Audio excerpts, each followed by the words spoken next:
The internet is in chaos, and the energy is electric. Every timeline, every group chat, every comment section is buzzing with disbelief and disappointment. And it's all because of one man, Dwayne Michael Carter Jr., better known to the world as Lil Wayne, a name that's been synonymous with greatness for decades. For years, we waited for Thaw Carter 6, holding our breath, expecting another classic, another chapter in a legendary saga that shaped the sound of a generation. Instead, what we got was confusion, disappointment, and a tidal wave of fan anger that swept across the internet like wildfire. This wasn't just a mid-album drop. For many, it felt like a betrayal, a letdown from someone they considered untouchable. A king who once ruled the rap game now seemed disconnected from his own kingdom, standing alone in the spotlight, unsure of his next move. The backlash is real and loud, echoing through every corner of the music world, with fans and critics alike voicing their shock and frustration. We're talking about the man who gave us A Milli, Dodge Route 3, and the original Carter trilogy, albums that defined an era and set the bar impossibly high. He changed hip-hop, influenced a generation, and earned his spot on rap's Mount Rushmore. His impact is everywhere, from the sound of today's hits to the dreams of tomorrow's stars. So when he drops a project, the world listens, hoping for magic, expecting greatness, and ready to celebrate. But this time, fans wish they hadn't. The excitement turned to regret, and the anticipation faded into silence. The reaction? Brutal. Fans call it uninspired, lazy, a stain on the Carter legacy, words that sting for anyone who grew up idolizing Wayne. It's a tough pill for everyone who grew up on his music, who found their voice and their style through his lyrics and his swagger. Is it possible for a legend to fall off this hard? Or are fans just stuck in the past, unable to accept change or evolution from their heroes? Some say they'd rather have no Carter 6 than the one we got, wishing the legacy had ended on a high note instead of a sour one.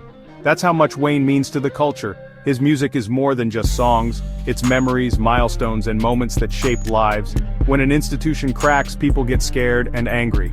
It's not just about music, it's about identity, pride, and the fear of losing a legend. The fallout is more than just reviews, it's about legacy, quality control, and knowing when to let a classic series rest before it's tarnished. The debate is raging and it's not dying down soon. Everyone has an opinion and nobody's backing down. Let's break down what went wrong and try to understand how a king could lose touch with his crown.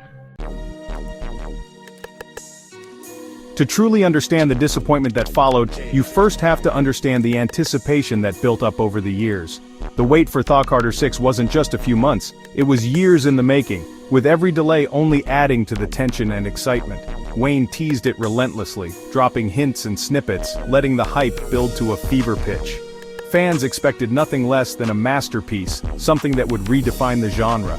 The Carter series is hip-hop royalty. Each album didn't just drop, it marked a new era of dominance and innovation in rap. The Carter 6 was supposed to be a coronation, a final statement from the GOAT, cementing his legacy for a new generation. The context matters. Thaw Carter gave us the best rapper alive era, 2 solidified his genius, and each album pushed boundaries. 3 made him a superstar, a household name beyond just hip-hop circles. Even 4 and 5 were cultural events, moments that brought fans together and shaped the sound of their time. Fans wanted that mixtape Wheezy energy, that raw, creative fire that made him legendary in the first place. The release date was circled on every hip-hop head's calendar, a day people planned around and counted down to. For months, the internet buzzed. Rumors about features, speculation on production, and dream track lists filled social feeds and group chats. The hype was almost impossible to meet. But this is Lil Wayne, the man who's made a career out of defying expectations. That's why the letdown feels so personal, like a promise was broken between artist and audience. It's like waiting for Christmas morning, only to find a lump of coal where your dream gift should be. That Carter 6 was meant to be a victory lap, a celebration of everything Wayne had accomplished, and everything he still had to say. The stage was set, the culture was ready, and the world was watching for another classic. But in the end, it seems like Wayne himself wasn't quite ready to deliver what everyone hoped for. The promotion for Thaw Carter 6 was classic Wayne, big, bold, impossible to ignore. From the very start, it was clear this wasn't just another album drop. Wayne and his team wanted the world to know something major was coming. It started with a surprise announcement at Uproar Festival. The crowd went wild. The clip went viral. Social media lit up instantly, with fans and critics alike speculating about what Wayne had up his sleeve. Wayne did interviews, promised a return to his roots, and hyped up his creative energy. He spoke about going back to the sound that made him a legend, and fans hung on every word, hoping for a classic. Then came the Super Bowl commercial, his face, the VI burning onto the screen, epic. It was a moment that made even casual listeners pay attention, cementing the album as a cultural event. Pop-up shows in New Orleans and LA, billboards in Times Square, cryptic posts from Drake and Nicki. The rollout was everywhere, building anticipation to a fever pitch. Every move felt calculated to make this album feel historic. The marketing team did their job, everyone was hooked. The campaign was relentless, making sure no one could escape the hype. The rollout made Thaw Carter 6 feel like the most important album of the year. It was positioned as a comeback, a statement, a moment in music history. But when you promote an album like it's the second coming, it better deliver. Expectations were sky high and the pressure was on. The hype set an incredibly high bar. Fans were ready for greatness and anything less would feel like a letdown. The result? Massive first-week sales, but even bigger disappointment. The numbers were there, but the feeling wasn't. The disconnect between the epic marketing and the underwhelming music is why fans are so upset. The hype machine promised a masterpiece, but the album didn't live up to the legend. It feels like we were sold a dream and got a letdown. The excitement turned to frustration almost overnight. The rollout wrote a check the music couldn't cash. The gap between promise and reality was just too wide. All those promises of a return to greatness only magnified the disappointment. Instead of a triumphant comeback, it felt like a missed opportunity. The hype was a double-edged sword. It brought attention, but it also brought scrutiny and pressure. The bigger the promise, the harder the fall. And this time, the fall was impossible to ignore. And this fall was loud. Fans didn't just move on, they made sure their disappointment was heard, echoing across social media and the music world. So, what went wrong? The biggest complaint? Production.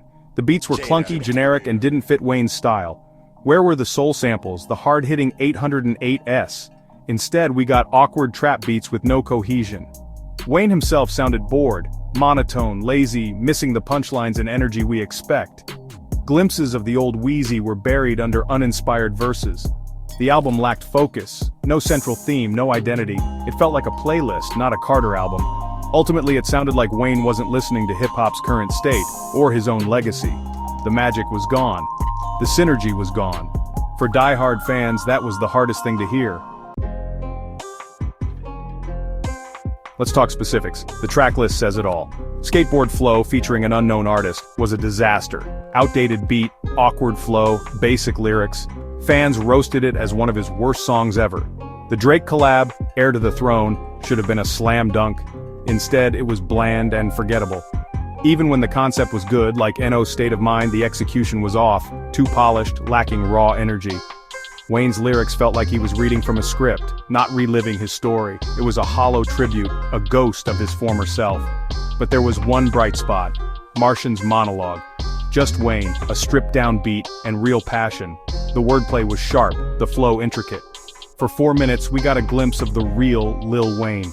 But one great track can't save an entire album. It only reminded us of what he's still capable of, when he's focused.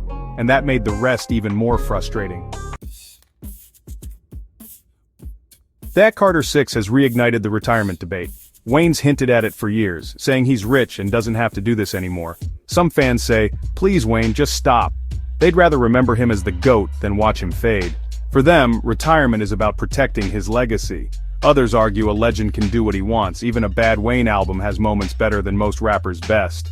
They point to Martian's monologue as proof the fire's still there. Wayne himself seems conflicted. He loves rapping, but not the pressure of album making. Maybe he doesn't need to retire, just change his approach. Forget big albums. Go back to mixtapes, drop Lucy's when inspired.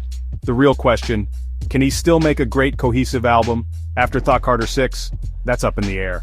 The debate isn't about his skills, it's about his focus. And right now, the answer isn't clear. The legacy is at a crossroads. Here's the wild part. Despite the backlash, Thaw Carter 6 is a commercial hit. It's debuting at number 1, streaming numbers are huge. The Carter brand guarantees sales, even if the music disappoints. But there's a disconnect. The numbers say Wayne's on top, but the culture says otherwise. Does a number 1 album validate the project? or does fan rejection define its legacy? In today's industry, streams can be misleading. Curiosity drives numbers, not quality. Will people come back for a second listen? That's the real test. The Carter 6 is a commercial win, but a critical failure. It sparked a conversation about legacy, retirement, and what we expect from our heroes. So what do you think? Is it time for Wheezy to hang it up, or does he have another classic in him? Let's talk.